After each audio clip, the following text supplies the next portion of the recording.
Ariel, you still running ads? We gotta film this video, bro. Let's go. That's one thing about Ariel.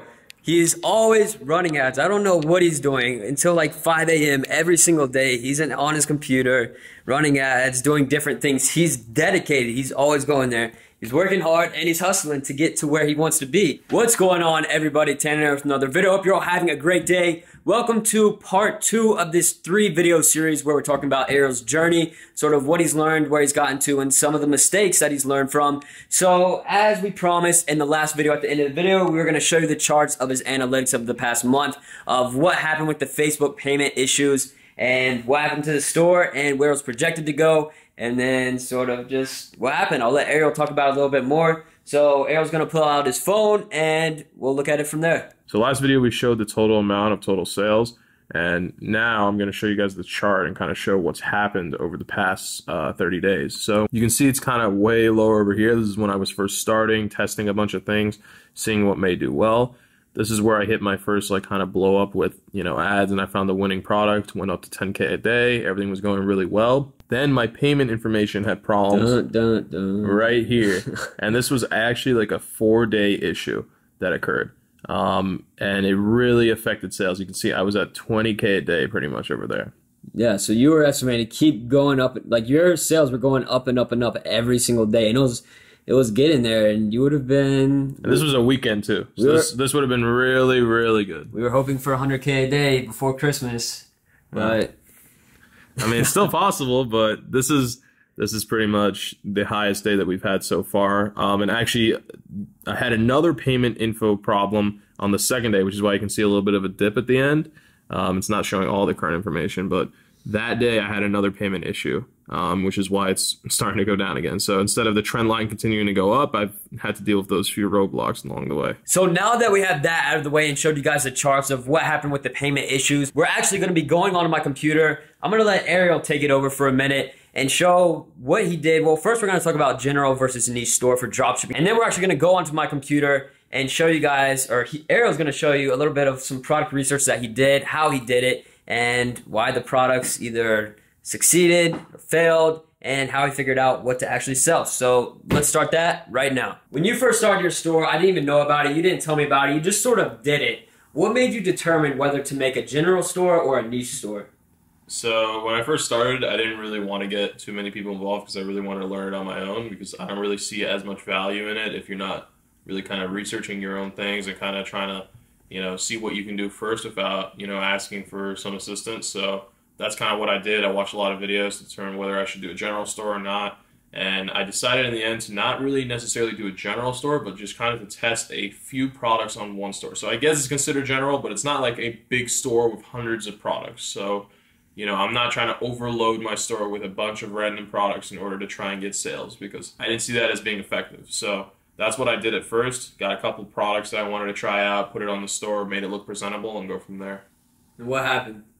At first, things didn't do too well because the products that I had were not, hot sellers. But, in the end, I was able to learn, like, how the whole thing works, how to add products to your store, how to make, bundles, how to do stuff like that. So in the end, the learning experience was important, but I was able to find some better products after that. I did some more research on things that are more trendy, more of a interesting topic instead of the stuff that I was doing, because I was trying to do some seasonal stuff, and it turns out that it wasn't as popular as I thought it was. And maybe it may have been because I was new at doing Facebook ads. I didn't really know what I was doing, and if I had to redo it, I may have more success now. But back when I was doing it, it did not work out. Yeah, so you sort of just, even if the products made money or not, it was really just a learning experience of everything. Adding the product, there's just frameworks to everything, adding the products, making the descriptions, making it look nice, upsells, actually marketing and all that stuff. So it was a learning process, and he had to grow from there to get to where he is now. And what we're going to be doing, Ariel's going to be going on a computer. We're going to talk a little bit about the product research that he did when he first started. I know he said he watched videos, so I'm sort of curious. I don't even know what he did. So I'm just going to let him take over, and then we're going to talk about some of the things that he learned from that not to do, and maybe a little bit of what he does now. Not all the secrets, but we'll talk about it a little bit. Buy my course now, 100K each, to learn about the secrets. Okay, Ariel, I'm giving you the special laptop here. All right. And So Ariel told me, he just let me know that he actually started just with AliExpress. He didn't start by just like the Facebook key research, Instagram influencers, things like that you've heard of before. So I'm gonna let him sort of explain and show the process of a little bit of what he did at the beginning, and then I'll give an opinion on it. So Ariel, take it away. Okay, so like I said, I was kind of doing something seasonal, so I started around like the Thanksgiving, Christmas time. So what I did some research about Thanksgiving, Christmas, and thought of some products that people may need. So I sold some random things, and I sold some, generic stuff like tree toppers, snowflakes, and stuff like that. And I pretty much just looked them up by name on AliExpress. So for example, I searched up Christmas, can't spell Christmas tree topper. So really, just like things you had in your head that you think like a certain demographic would purchase. Exactly. So I'm pretty sure this was actually on my website, this one over here. But yeah, I just kind of looked up some, ideas on what I thought people would need and something that didn't necessarily want to go on a drive to go get. And I thought if I marketed it correctly, then it would do okay. But these products didn't do as well as I would have hoped because, the market isn't really as big as I thought. Yeah, Christmas is a big time of year, but, a lot of people already have their stuff and they're just going to reuse it from last year. Not necessarily people are buying new things. Unless it's like something that they've never seen before, then they're not going to buy it. I always say you have to back up whatever your thoughts are with data. And you look at some of these like 150 orders, 500 orders, like we could sort them by orders and see. But there are orders there, but it's just like 1,200 orders is a good amount. But it just doesn't seem like something that you could necessarily blow up to a very large amount of money. If you have a seasonal store where it's already getting consistent sales and you add on, things here and there for the holiday season, I think it could do well. But I would say from the start, you want to find some things that are already selling and things that are trendy so you can sort of follow the trends and make money off of what other people are doing already in a sense of knowing what products are selling, why people are selling them, how much they're selling, and how you can make money with it too, because there's so much money in the world, so many people buying stuff online, that there's just always going to be room for someone to get their piece of pie and make money with it. So Ariel just started here, like you said, just sort of thinking things in his head. And then what did you learn from that after testing with a few products that you just thought? So I kind of learned that, just because something has a lot of orders doesn't mean it's necessarily going to do well. You kind of have to look at when those orders were placed, how they were placed, the amount of orders and, each quantity and stuff. And, sometimes you got to look at what's better if it's a low ticket or a high ticket item, especially depending on the time of year. Like if it's before Christmas, there's sometimes more capital for people to spend. If it's after Christmas, people have already spent a lot of their money on gifts. But some people may have gift cards, stuff like that. So you kind of have to look at that before you actually, start adding products to your store and advertising it. And the whole thing with advertising, depending on the amount of investment capital that you already have that you can spend on ads, will really determine how much testing you can do. Because if you have a lot of capital that you're willing to spend and test products that may not do as well, like, just on paper, like from what you see, then you have a little bit more flexibility. But if you feel like you don't have a lot of investment capital, you shouldn't focus on products that won't do or, that are not as popular. Like if you're looking for a new product, then,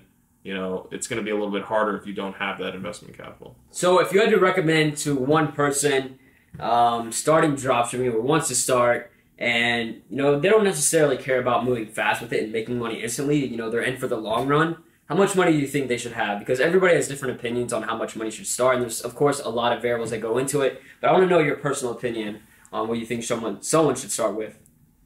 I mean, this may sound like a lot, but I really do think, and depending on the size of the store that you want to make, like if you really want to scale to $1 million a month or a couple $100,000 a month, you're really going to need a couple $1,000s of investment capital. You won't, like, I'm not going to try and sugarcoat it. You're not going to be able to do $1 million a month with $100 starting because it's just too long of a process, and by the time that you may figure out like exactly how it's going to work, you're going to already lose that product or the product won't be trendy anymore or whatever. And that's kind of the main thing. If you want to do it, it's a little bit like gambling. You got to invest the money and see if it'll work, and it won't always work. I've lost probably $20,000 on products that did not do well, but that's kind of what you got to do sometimes in order to. Ariel likes to move fast. Yeah, I don't want to wait, and that may be a little bit of a bad thing, but in some ways it's, been a benefit, because if I waited too long, maybe a product would have died and then I wouldn't have been able to capitalize on certain things. So as long as you're just careful, make sure you're not losing, all your money, then you'll be okay. Just, you got to